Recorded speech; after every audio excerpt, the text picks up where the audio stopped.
Hello viewers, আসসালামু আলাইকুম। আশা করি সবাই অনেক ভালো আছেন। আজকে খুবই গুরুত্বপূর্ণ একটি ভিডিও নিয়ে হাজির হলাম। আপনারা যারা মিষ্টি কুমড়া চাষ করছেন কিংবা মিষ্টি কুমড়া চাষে ভালো ফলন পেতে চান, তাদের জন্য আজকের ভিডিওটি অন্যান্য ভিডিও থেকে আলাদা। আজকে একটি গুরুত্বপূর্ণ দ্রবণ তৈরি করে দেখাবো, আর এর গুরুত্বপূর্ণ প্রয়োগ দেখাবো যেটি আপনি কখনোই দেখেননি।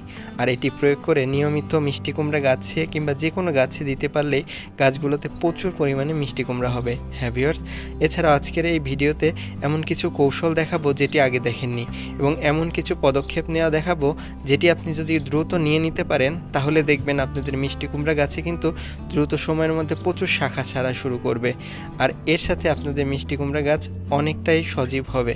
এছাড়া অনেকে বলেন মিষ্টি কুমড়া গাছে প্রচুর পোকা হয়। আজ থেকে এই পদ্ধতি ব্যবহার করুন কিংবা এই উপাদানটি স্প্রে করুন, যাতে করে কোনো প্রকার পোকা হবে না। চলুন শুরু করা যাক পুরো ভিডিও। চলুন জেনে নেই প্রথম পদ্ধতি কি রয়েছে। এজন্য আপনাদের মিষ্টি কুমড়া গাছ একটু বাড়তে শুরু করলে, দু একটি শাখা ছাড়া শুরু করলে আপনারা যা করবেন সেটি হলো মিষ্টি কুমড়া গাছের প্রধান যে শাখা রয়েছে সেই শাখা চিহ্নিত করে এই শাখাটিকে অবশ্যই ঠিক এভাবে পিঞ্চ আউট করবেন, অর্থাৎ কেটে দেবেন। এতে কি হবে, এতে করে পার্শ্ববর্তী যে শাখা সেগুলো খুব ভালো বৃদ্ধি হবে। আপনারা অবশ্যই জেনে অবাক হবেন, পার্শ্ব শাখাগুলোতে প্রচুর স্ত্রী ফুল থাকে, আর এতে করে আপনাদের গাছগুলোতে দ্রুত সময়ের মধ্যে বৃদ্ধিপ্রাপ্ত হবে এবং অসংখ্য শাখা বের হবে। এই দ্রবণটি তৈরি করে অবশ্যই গাছে দেবেন। কিভাবে তৈরি করবেন? শুরুতেই কিছু কলা নিয়ে নিতে হবে। 5 থেকে 6টি কলা ঠিক এরকম কুচি কুচি করে কেটে নিতে হবে। এভাবে ছোট ছোট করে কেটে ম্যাশ করে নেবেন, অর্থাৎ খুব সুন্দরভাবে একটি উপাদান তৈরি করে নেবেন। এবার এটিকে একটি পাত্রের মধ্যে রেখে দিন। আমরা এখানে প্লাস্টিকের বোতলের মধ্যে ঠিক এভাবে রেখে দিচ্ছি। এবার নিতে হবে ডিমের খোসা। আপনাদের সবার বাড়িতে ডিমের খোসা থাকবে। 6 থেকে 7টি ডিমের খোসা একটি পলিথিনের ব্যাগের মধ্যে নিয়ে এভাবে চেপে চেপে এটাকে প্রথমে গুঁড়া গুঁড়া করে নিতে হবে। আপনারা অবশ্যই এই কাজটি করবেন, আর ডিমের খোসাকে অবশ্যই রোদে শুকিয়ে নেবেন। এবার ডিমের খোসা চূর্ণ ওই পাত্রের মধ্যে রেখে দিন যেখানে ম্যাশ করা বা গলানো কলা রয়েছে। এবার এতে 1 লিটার পরিমাণ পানি দিয়ে নেবেন। দেখতে পাচ্ছেন আমরা এখানে 1 লিটার পরিষ্কার পানি দিয়ে খুব ভালোভাবে গলিয়ে নিচ্ছি। এটিকে গাছের চারপাশে অবশ্যই দিয়ে দেবেন। এবার আসছে দ্বিতীয় পদ্ধতি। শুরুতেই নিতে হবে কয়েকটি কলা। আমরা এখানে কয়েকটি কলা নিয়েছি। এখানে আমরা সবরি কলা ব্যবহার করেছি। আপনারা যে কোনো কলা নিয়ে নেবেন। কয়টি নেবেন? এক্ষেত্রে প্রতি 1 লিটার দ্রবণ তৈরির জন্য 3টি কলা নিয়ে নেবেন। এক্ষেত্রে পাকা কলা ব্যবহার করাই সবচেয়ে ভালো। আমরা এখানে 3টি কলা নিয়ে নিয়েছি। এবার একটি স্টিলের ট্রে বা স্টিলের পাত্র নিতে হবে, যেটি একটু বড় সাইজের হবে। এবার এতে এই 3টি কলা নিয়ে নিচ্ছি। এর সাথে যা লাগবে সেটি হলো একটি ধারালো চাকু কিংবা ধারালো কোনো সরঞ্জাম যা দিয়ে সহজেই কাটা যাবে। তো আমরা এখানে ধারালো চাকু দিয়ে প্রত্যেকটি কলা ঠিক এভাবে কলার খোসা না ছুলে গোল গোল চাকচাক করে কেটে নিচ্ছি। আপনারাও ঠিক একই পদ্ধতিতে প্রত্যেকটি কলা এভাবে কেটে নেবেন। অনেকে বলতে পারেন সবরি কলার পরিবর্তে অন্য কলা ব্যবহার করলে হবে না? হ্যাঁ হবে। তো এভাবে কাটা হয়ে গেলে এবার খুব ভালোভাবে ঠিক এভাবে কুচি কুচি করে নিন। আপনারা যদি প্রথমে এরকম করতেন তাহলে কিন্তু ভালোভাবে কলার খোসাও কাটতো না। তো এভাবে কিছুক্ষণ কুচি কুচি করা হয়ে গেলে দেখতে পাচ্ছেন খুব সুন্দর এই উপাদানটি তৈরি হয়েছে। এবার কি করবেন? এগুলোকে একসাথে গুছিয়ে একটি পাত্র নিয়ে নিন। আমরা একটি ফ্রিজের মধ্যে এই উপাদানগুলোকে অর্থাৎ ম্যাশ করা কলাকে নিয়ে নিচ্ছি। দেখতে পাচ্ছেন ঠিক এভাবে আপনারা তুলে নেবেন। কলা কাটার পরে বেশিক্ষণ ফেলে রাখবেন না।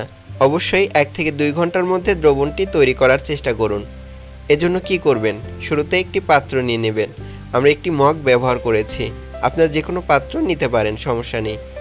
এবার যা করবেন, এতে 1 লিটার পরিমাণ পরিষ্কার পানি নিতে হবে। আপনারা টিউবওয়েলের কিংবা ট্যাপের পরিষ্কার পানি নিয়ে নিতে পারেন, কোনো সমস্যা নেই।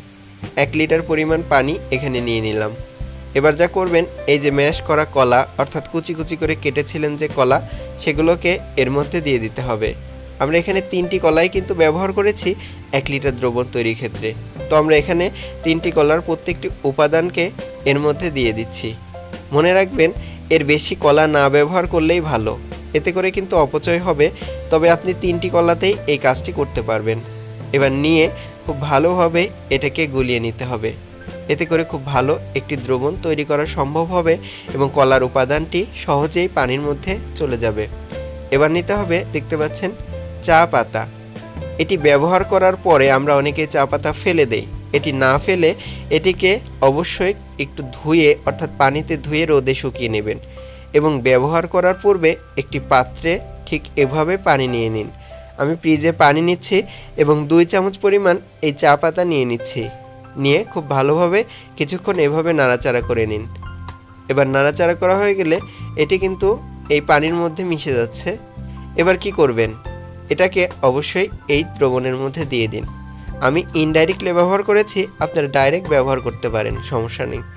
এবার খুব ভালোভাবে পুনরায় নাড়াচাড়া করে এটাকে কি করবেন, একটি পলিথিন দিয়ে খুব ভালোভাবে এর মুখটি বন্ধ করে দিতে হবে। অবশ্যই খেয়াল রাখবেন পলিথিনে কোনো যেন ছিদ্র না থাকে, এতে কিন্তু এই দ্রবণটি তৈরি হতে বেশি সময় লাগবে। এই দ্রবণটি তৈরির জন্য ঠিক এভাবে পলিথিন দিয়ে পুরো পাত্রটি এভাবে ঢেকে দিতে হবে, যেন ভিতরে বাতাস সহজে প্রবেশ করতে না পারে। অল্প প্রবেশ করলে সমস্যা নেই, তবে প্রবেশ না করলে সবচেয়ে ভালো এবং দ্রুত দ্রবণটি তৈরি হবে। এবার রেখে দিন 5 দিনের জন্য। 5 দিন পর এই দ্রবণটি কিন্তু অলরেডি তৈরি হয়ে গেছে। দেখতে পাচ্ছেন ভিউয়ার্স, আপনাদের যদি ভালোভাবে দেখাই, এই যে দেখুন, দ্রবণটি কিন্তু কালারটা পরিবর্তন হয়েছে এবং কলার উপাদানটি ঠিক এভাবে দ্রবণের সাথে মিশতে থাকবে। এই যে দেখতে পাচ্ছেন, ঠিক এরকম একটি গুরুত্বপূর্ণ দ্রবণ তৈরি হয়ে যাবে। এতে প্রচুর নাইট্রোজেন, পটাশিয়াম এবং ফসফরাস রয়েছে, যা গাছে ফুল ফল আনতে সাহায্য করে। এর পাশাপাশি আপনারা গাছে দেওয়ার পূর্বে এর সাথে হলুদ মিশিয়ে দেবেন। হলুদের গুঁড়ায় অ্যান্টিব্যাকটেরিয়াল বা অ্যান্টিফাঙ্গাল গুণাবলী রয়েছে। অনেক সময় দেখা যায় পাকা কলা বা এগুলো ব্যবহারের জন্য পিঁপড়া বা বিভিন্ন প্যাথোজেন রোগ জীবাণু আক্রমণ করার সম্ভাবনা থাকতেই পারে। তো আপনারা যদি 1/2 চামচ পরিমাণ এই হলুদের গুঁড়া দিয়ে দিতে পারেন, তাহলে দেখবেন আপনাদের দ্রবণটা অনেক ভালো হবে এবং এই দ্রবণটি গাছে দিলে কোনো প্রকার পোকামাকড় কিংবা ছত্রাকের উপদ্রব হবে না। তো এই দ্রবণটি খুব ভালোভাবে নাড়াচাড়া করে নিয়ে তবেই গাছে প্রয়োগ করবেন। এটি কিন্তু অবশ্যই 7 দিন পর পর গাছে প্রয়োগ করবেন।